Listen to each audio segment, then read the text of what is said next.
కనపడుతూ ఉన్నాయి. రైట్, మనతోటి కాపు సంక్షేమ సేన వ్యవస్థాపక అధ్యక్షులు, సీనియర్ రాజకీయ నాయకులు, మాజీ హోంమంత్రి హరిరామ్ జోగయ్య గారు ఫోన్ లైన్లో అందుబాటులోకి వచ్చారు. ఒకసారి హరిరామ్ జోగయ్య గారితో మాట్లాడదాం. హరిరామ్ జోగయ్య గారు, గుడ్ మార్నింగ్ అండి. Good morning sir. సార్, మొత్తానికి జనసేన దాదాపు 60 నుంచి 70 స్థానాల్లో పోటీ చేసేందుకు రంగం సిద్ధం చేసుకున్నట్టు తెలుస్తూ ఉంది. మీరు కూడా ఈ మధ్య కాలంలో జనసేన పార్టీ ఎక్కడ బలంగా ఉంది, ఏ నియోజకవర్గంలో జనసేన పార్టీ అభ్యర్థులు పోటీ దిగితే బలమైన పోటీ ఇస్తారనేటువంటి లిస్ట్ కూడా రిలీజ్ చేశారు. అవునండి. సో నిన్న మొన్నటి వరకు జనసేన 24 సీట్లే, 28 సీట్లే, 30 లోపే పోటీ చేస్తుంది అనేటువంటి ఒక ప్రచారానికి తెరపడిందని అనుకోవచ్చా? అంతే కదండి. ఇప్పుడు నాకు తెలిసినటువంటి ఇన్ఫర్మేషన్ ప్రకారంగా గత 4-3 రోజుల నుంచి కూడా మంగళగిరి ఆఫీసులో పవన్ కళ్యాణ్ గారు ప్రతి నియోజకవర్గంలో, అంటే ప్రతి నియోజకవర్గం కాదు, జనసేన కంటెస్ట్ చేయడానికి అవకాశం ఉన్న నియోజకాలు, కంటెస్ట్ చేయడానికి అవకాశం ఉన్న నియోజకాలు అయితే ఏంటి, సామాజిక వర్గంగా కానీ, అభ్యర్థుల యొక్క బలాబలాన్ని బట్టి కానీ, ఎక్కడ నగ్గడానికి జనసేన అవకాశం ఉందో ఆ నియోజకవర్గాలు సుమారు 70 నియోజకవర్గాల వరకు కూడా వారు గుర్తించారని, ఆ 70 నియోజకవర్గాల్లో ఎవరెవరి క్యాండిడేట్లు పెడితే బాగుంటుందో, వారి యొక్క బలాబలాలు ఏమిటో అవన్నీ తెలుసుకోవడానికి ఆయన ప్రయత్నం చేస్తున్నారని చెప్పేసి నాకు చాలా విశ్వసనీయంగా తెలిసిందండి. అదే విషయాన్నే నేను ప్రకటించడం కూడా జరిగింది. చెప్పండి, ఇంకేం కావాలి మీకు? మొత్తానికి జోగే గారు, గౌరవప్రదమైన పొత్తులు అంటూ జనసేన అధినేత మొదటి నుంచి మాట్లాడారు. అయితే ఇప్పుడు గౌరవప్రదమైన పొత్తులు అంటే ఎన్ని స్థానాలు గౌరవప్రదమైన పొత్తులు? ఇప్పుడు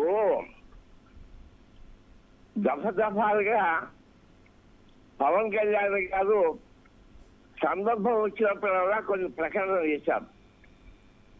అది అధికారం పంచుకోవడం విషయంలో అంటే, లేదా ముఖ్యమంత్రి పదవి ఎవరు చేపడతారో అనేటువంటి విషయంలో కానీ, ఆయన చేసిన ప్రకటనలు ఏంటంటే ముఖ్యమంత్రి పదవి ఎవరు అనేటువంటిది ఎన్నికలు అయిన తర్వాతే నిర్ణయం చేసుకుంటామని ఒకటి.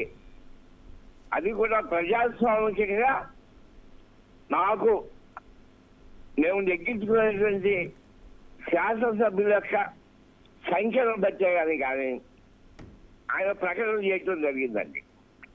ఈ సందర్భంలో జన సైనికులందరికీ కూడా ఒక సందేహం ఏర్పడింది.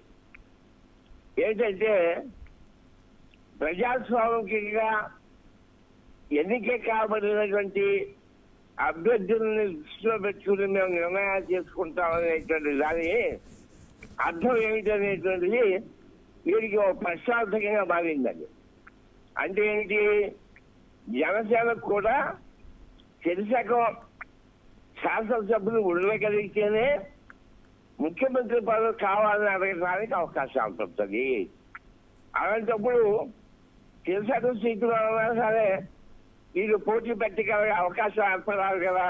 అవును, అంటే వాళ్ళ పంపకంలో తెలిసాక సీట్లు అయినా రావాలి కదా. అవును, మరి తెలిసాక సీట్లు వచ్చే అవకాశం ఉందా? సీట్లు వచ్చే అవకాశం ఉండాలంటే జోగే గారు ఎక్కువ సీట్లు పోటీ చేయాలి కదా ఫస్ట్. కాబట్టి ఎక్కువ సీట్లు పోటీ చేసి కనీసం తన స్థానాన్ని నిలబెట్టుకోవాలంటే, లేదా గౌరవప్రదమైనటువంటి పదవులు తనకు లభ్యపడాలంటే తగినంత సీట్లు కావాల్సిన అవసరం ఉంది. కాబట్టి కనీసం 70 సీట్లైనా పోటీ పెట్టగలిగితే, కనీసం దాంట్లో 56 సీట్లైనా లెక్కగలిగితే వీరి సేవ్ ఉంటుందండి అక్కడ. జోగే గారు వీరికి జోగే గారు, మీరు నారా లోకేష్ గారి ఇంటర్వ్యూలు, రీసెంట్ గా రిలీజ్ అయిన ఇంటర్వ్యూల్లో ఆయన చేసినటువంటి కీలకమైన వ్యాఖ్యలు విన్నారా? విన్నానండి. అదే కదా ఈ మధ్య కొమ్మలు ముంచింది. మొన్న యోగాలో బహిరంగ సభ చాలా బ్రహ్మాండంగా జరిగింది. అవును, చాలా సవ్యంగా జరిగింది. అది చాలా బాగుంది.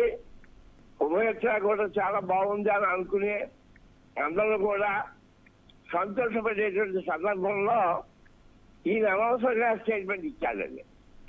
ఈ లోకేష్ గారు ఆ యువకాలం అయిపోయిన తర్వాత అనవసరమైన స్టేట్మెంట్ చంద్రబాబు ముఖ్యమంత్రి అవుతాడని, దానికి పవన్ కళ్యాణ్ గారి యొక్క అంగీకారం కూడా ఉందని ఆ స్టేట్మెంట్ ఇవ్వకుండా ఉండుంటే బాగుండేది. ఆ స్టేట్మెంట్ తర్వాత జనసేన పార్టీ శ్రేణుల్లో కొంత ఆందోళన మొదలైనట్టు కనిపిస్తోంది కదా, కొంత అసంతృప్తి మొదలైంది, నిస్పృహ మొదలైంది. ఎందుకంటే జనసేన వాళ్ళు మొట్టమొదటి పవన్ కళ్యాణ్ గారు ముఖ్యమంత్రి అవ్వాలని, లేకపోయినా మంచి హోదాతో ఆయన గౌరవానికి ఎటువంటి లోటు లేకుండా మంచి హోదాతో ఆయన అధికారం పంచుకోవాలనేటువంటిది మరి జనసైనికులందరికీ మొట్టమొదటి ఉన్నటువంటి కోరిక. దానికి భిన్నంగా ఈయనకేం లేదు, 5 సంవత్సరాలు ఆయన ముఖ్యమంత్రి అవుతాడు అని లోకేష్ గారు ఇచ్చినటువంటి ఆ ప్రకటన చాలా నిరాశ నిపుణులకి జనసైనికులకి కలిగిన మాట వాస్తవం. దాని మీద చాలా ఆందోళన చేసిన మాట వాస్తవం అండి. కానీ అసలు విషయాలకు వస్తే అసలు ముఖ్యమంత్రి ఎవరు, పదవుల పంపకం ఎలా ఉండాలి అనేటువంటిది నాకు తెలిసినంత వరకు ఇంతవరకు కూడా చంద్రబాబు గారు పవన్ కళ్యాణ్ గారు మాట్లాడుకుని ఎటువంటి నిర్ణయం చేయలేదు అనేటువంటిదే నాకు తెలుసుకున్నటువంటి వార్త. అసలు వాళ్ళు మాట్లాడుకోకుండా, అసలు వాళ్ళు నిర్ణయం చేసుకోకుండా మయంగా లోకేష్ గారు మరి ఎందుకు ఇచ్చారో అది అసందర్భంగా ఉంది.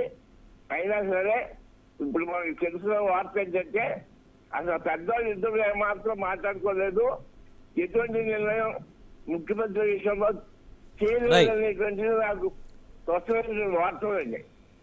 అందుకని నేను ఈ మధ్య జనసేనకు కూడా మీరేం కంగారు పడకండి, ఎటువంటి నిర్ణయం జరగలేదు, అది త్వరలో వాళ్ళు కూర్చుని మాట్లాడుకుంటారు, ఎవరికి గౌరవానికి లోటు లేకుండానే అధికార పంపిణీ జరుగుతుంది అని